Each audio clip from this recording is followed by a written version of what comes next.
Ya, halo, ketemu lagi. Kita mau lanjutkan latihan asas kita ya, yang IPA kelas 7. Dan waktu itu kita udah nyampe ke nomor 12. Ada di video yang sebelumnya. Nah, sekarang kita mau bahas yang lanjutannya. Semoga mudah-mudahan hari ini yang fisikanya bisa beres semuanya ya. Oke, nomor 13. Tuliskan 3 sifat fisika baja. Fisik ya. Keras. Bisa dibengkokkan.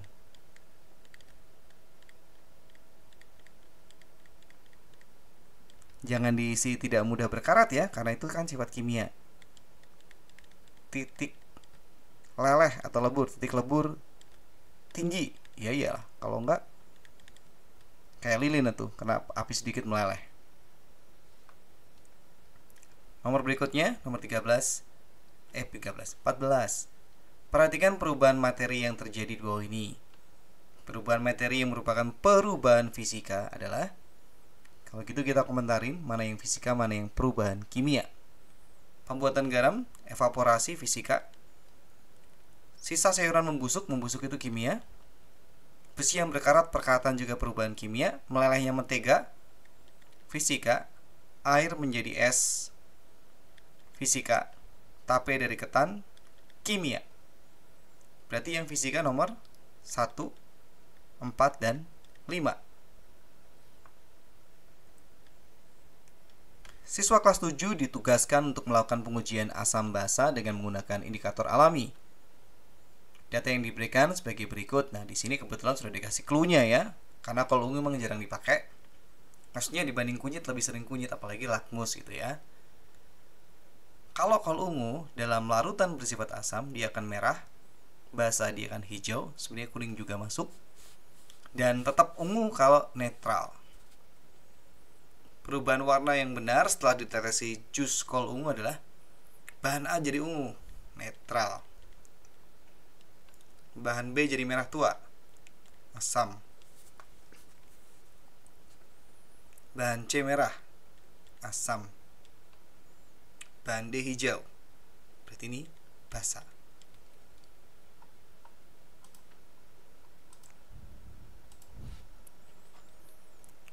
Nomor berikutnya. Dua macam larutan diuji menggunakan jus kunyit dan mengubah warna jus kunyit menjadi oranye cerah. Oranye cerah itu adalah asam. Kalau orange gelap atau coklat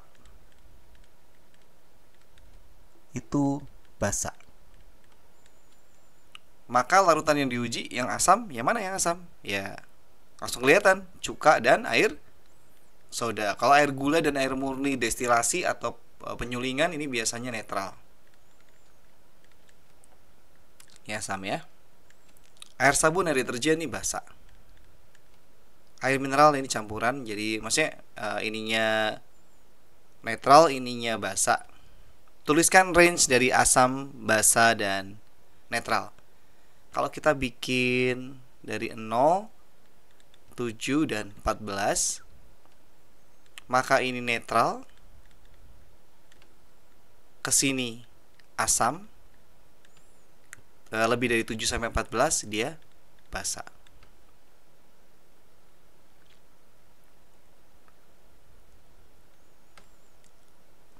Tuliskan dua perbedaan antara suhu dan kalor. Mulai dari apanya dulu nih? Satuan ya. Satuan suhu derajat Celcius. Satuan kalor joule atau kalori. Terus ngomongin apa lagi? Pengertian gitu ya. Suhu itu derajat panas ya, atau ukuran panas. Kalau kalor energi panas.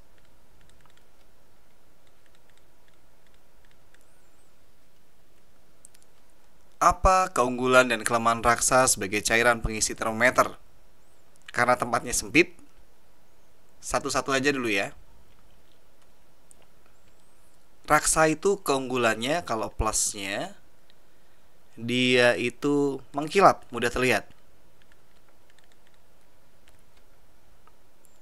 Kemudian dia juga teliti. Karena kan dia bisa buat ngukur suhu yang tinggi walaupun yang sangat rendah nggak bisa, tapi dia beracun dan mahal. Sekarang udah nggak dipakai ya, karena dinyatakan sebagai zat beracun dan tidak lagi dipakai untuk cairan pengisi termometer kalau nggak salah mulai 2020. Nomor 20, 60 derajat Reaumur berapa Kelvin? Kita bisa kotret dulu bagannya, pakai titik tetap atas, titik tetap bawah aja ya. Yang ditanya di sini Kelvin, titik atasnya 373, titik tetap bawahnya 273. Ini hafalannya. Reaumur, titik tetap atasnya 80 derajat Reaumur, titik tetap bawahnya 0.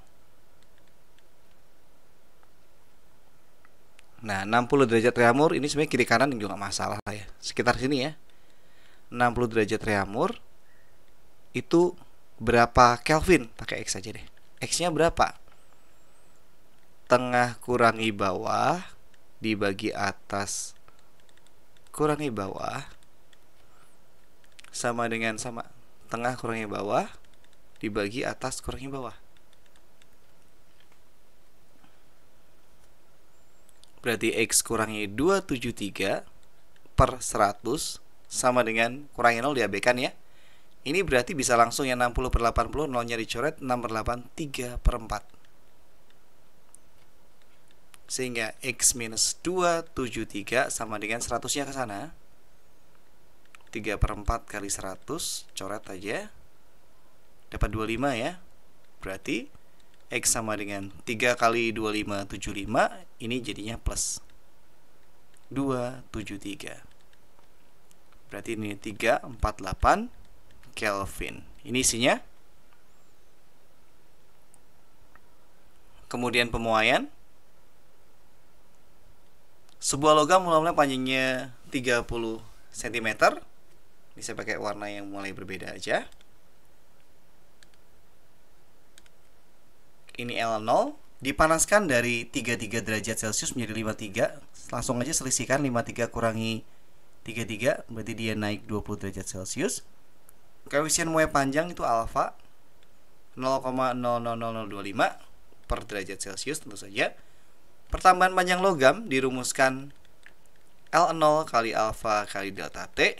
Kita masukin angkanya 30 cm dikalikan 25 per sejuta. Enak nulis ininya, lebih gampang ya.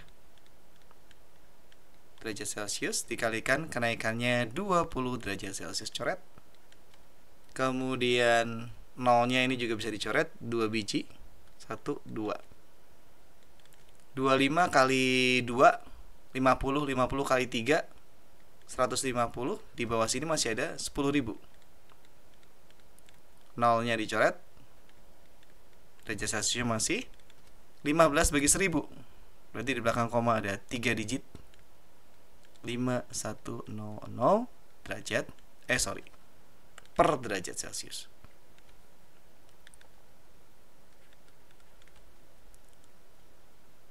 Berikutnya, sebuah bahan mula-mula panjangnya 11 cm, itu berarti L0, mengalami kenaikan suhu sebesar, berarti ini langsung delta T, 50 derajat, panjangnya menjadi sekian.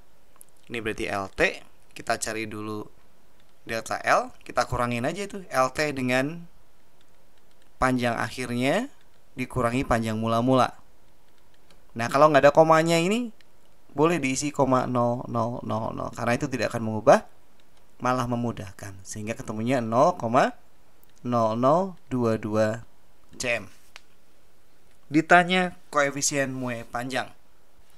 Jadi alfa sama dengan delta L dibagi L0 kali delta T. Berarti kita masukin aja angkanya 0,0022 cm dibagi L0-nya adalah 11 cm dikalikan kenaikan suhunya adalah 50 derajat Celcius, cm-nya dicoret supaya tidak ada koma. Di sini ada, di belakang koma itu ada 4 digit, berarti kita kalikan 10.000 aja supaya jadi 22. Ingat atas bawah. Berarti di sini tinggal 22, di sini masih ada 11 kali 500.000 dan masih aja derajat Celciusnya di situ ya. 22 bagi 11 dapat 2. Berarti tinggal 2 per 500.000. Kita pengen bawahnya itu depan 1 dan 0 ya. Masih 100, 1000, 10.000, sejuta, pokoknya yang kayak gitu. Kali 2, kali 2. Supaya apa? Supaya bawahnya jadi sejuta. Gampang soalnya. Ya, berarti dengan demikian koefisien pembuahan panjangnya 0,000004 per derajat Celcius. 23, ini ada data, ini nggak usah diapalin. Kita biasanya kalau kayak gini disuruh nyari kayak sama kayak dengan 22, cuma dia ditanya nanti barangnya apa gitu. Udah, mendingan kita langsung aja di sini. Kita cari alfanya aja ya. Sebatang logam sepanjang 1 meter L0, kenaikan suhunya dari 24 jadi 44. Berarti naiknya 20 ya. Akhir kurangi awal 20 derajat Celcius, bertambah panjang delta L, maka jenis logam, artinya alfanya berapa dulu gitu kan. Dari alfa kita tahu jenisnya. Alfa sama delta L per L0 kali delta T. Berarti 0,00052 meter, L0 nya 1 meter, ini bisa dicoret, dikalikan 20 derajat Celcius. Jangan lupa kalikan, ingat di belakang koma ada 1, 2, 3, 4, 5 5 digit, berarti dikalikan 100.000. Ini juga sama. Hasilnya yang di atas itu adalah 52, yang di bawah berapa ini? 2 juta.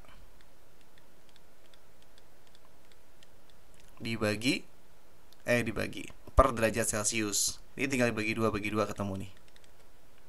26, kok bagi 2 tadi dikaliin kan supaya bawahnya pokoknya gini, 1 dan 0. Nah, berarti 0,000026 per derajat Celcius. Tinggal ditekok. Aluminium.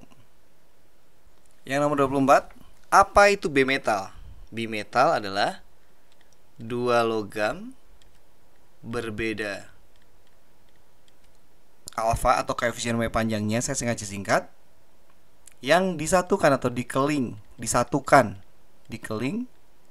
menjadi satu. Secara singkat, apa yang terjadi pada sebuah metal jika dipanaskan? Jadi kalau misalnya bimetal, kita punya 2 logam gitu ya. Misalnya di sini alfanya alfa A, bahannya ini alfa B. Alfa A lebih besar daripada alfa B. Contoh, alfa A 0,000024 per derajat Celcius, yang B misalnya 0,000012 ya per derajat Celcius. Pokoknya yang A lebih gede. Ini kalau dipanaskan, bimetal akan melengkung ke arah yang koefisiennya kecil. Sekali lagi, bimetal kalau dipanaskan akan melengkung ke arah logam yang koefisien muanya kecil. Di sini alfa B lebih kecil, sehingga nanti akan jadi seperti ini. Melengkungnya sedikit ya. Perhatikan, ini melengkung ke arah yang alfanya kecil. 25. Tuliskan 2 alat yang memanfaatkan bimetal. Yang pertama adalah setrika, yang bisa mati sendiri ya, gitu ya. Setrika listrik, kalau kepanasan mati sendiri, bimetalnya melengkung. Kemudian lampu sen juga. Terus juga alarm panas ya. Kalau ada panas, bimetalnya menyentuh. Jadi rangkaiannya jadi terhubung, kemudian bunyi gitu ya. Nah, ini masih ada sedikit soal fisika di bawah. Kita bereskan aja sekalian.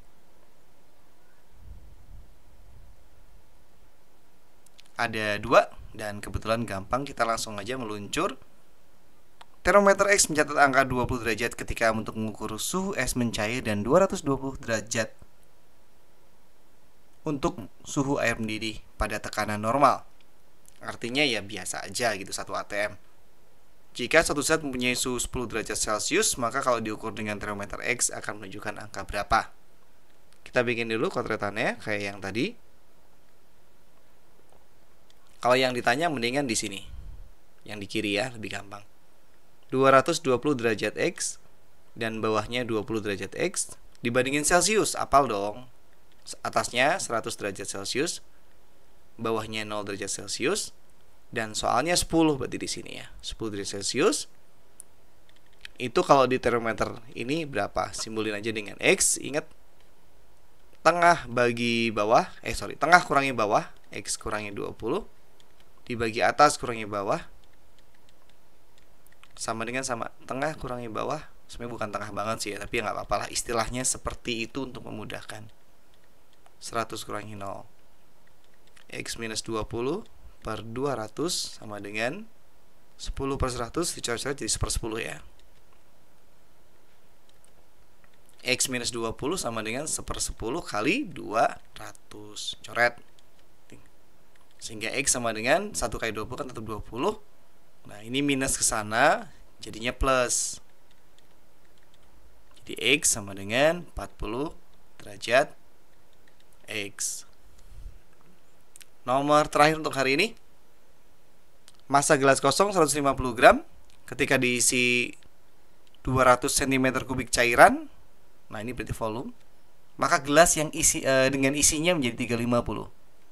Kosong 150. Ada isinya 350. Berarti massa cairannya tinggal selisih ya. Ketika gelas berisi cairan dikurangi gelas kosong. 350 gram dikurangi 150 gram, yaitu 200 gram. Massa jenis cairan, rho sama dengan massa cairan dibagi volume cairan, 150 gram. Cairannya aja 200 gram dibagi volumenya 200 cm kubik sama dengan 1 gram per cm kubik. Wah, ini mah air ya. Oke, latihan kita sampai di sini. Mudah-mudahan bisa melanjutkan yang biologi di lain kesempatan. Selamat belajar.